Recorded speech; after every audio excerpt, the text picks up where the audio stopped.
खबरों में बने रहने के लिए सब्सक्राइब कीजिए चैनल इंडिया छत्तीसगढ़। नमस्कार, मैं हूं कमलेश। आइए बढ़ते हैं खबरों की तरफ। एक बड़ी खबर आ रही है।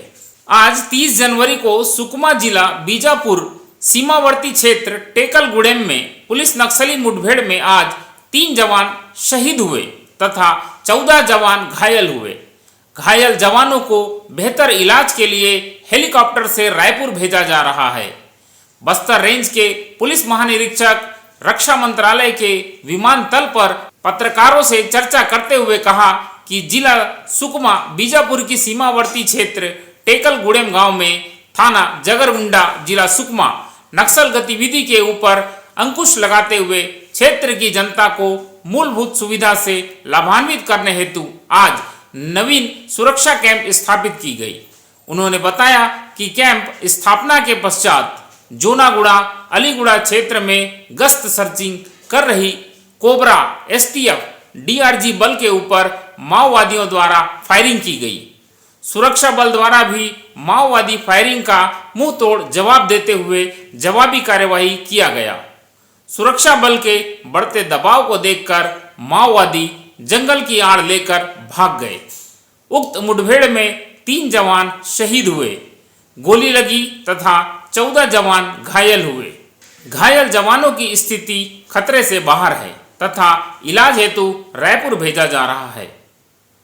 वर्ष 2021 में टेकलगुड़ेम के जंगल में हुए पुलिस नक्सली मुठभेड़ में भी 23 जवानों की शहादत हुई थी। बस्तर संभाग के नक्सल प्रभावित इलाकों में नक्सलवादी अभियान तथा क्षेत्र में विकास कार्य को गति प्रदान करने के उद्देश्य से विगत दिनों में लगातार नवीन सुरक्षा कैंप स्थापित किए गए थे।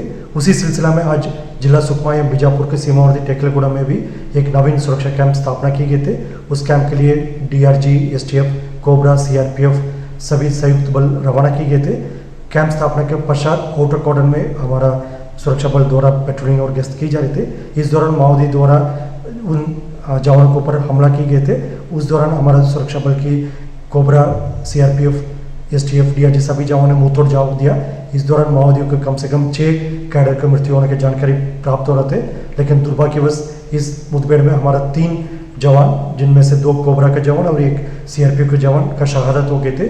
अन्य 15 लोग घायल भी हुआ। सभी घायलों के इलाज के लिए जिला बस्तर के जो मेडिकल कॉलेज हॉस्पिटल या रायपुर में भी भर्ती की गए थे। सभी घायलों की स्थिति अभी खतरा से बाहर है, उनकी इलाज जारी है। आसपास क्षेत्र में अभी लगातार सर्चिंग अभियान जारी है। 2021 में तब टेकलगुड़ा में अभियान के लिए सुरक्षा बल गए थे। उस दौरान माओवादी द्वारा हमारा भारी क्षति पहुंचाए गए थे। उसमें हमारा 23 जवान का शहादत हुआ। इसके बावजूद आज हम एक मजबूत इरादे से उस इलाके में गए थे। ये कैंप स्थायी रूप से रहेगा और क्षेत्र की जनता की रक्षा के लिए कैंप स्थापित किए गए थे। माओवादी की इस घटना के बावजूद हमारा सभी जवानों का मनोबल मजबूत है और हम स्थायी रूप से उस रहेगा और आने वाले समय में और मजबूती से इस लड़ाई को लड़ेगा और माओवादियों का जो खासतौर पर पीएलजी पटल नंबर उनको मुंह तोड़ जवाब देकर इलाके में उनका दबदबा को खत्म करने के लिए हमारा लगातार प्रयास रहेगा।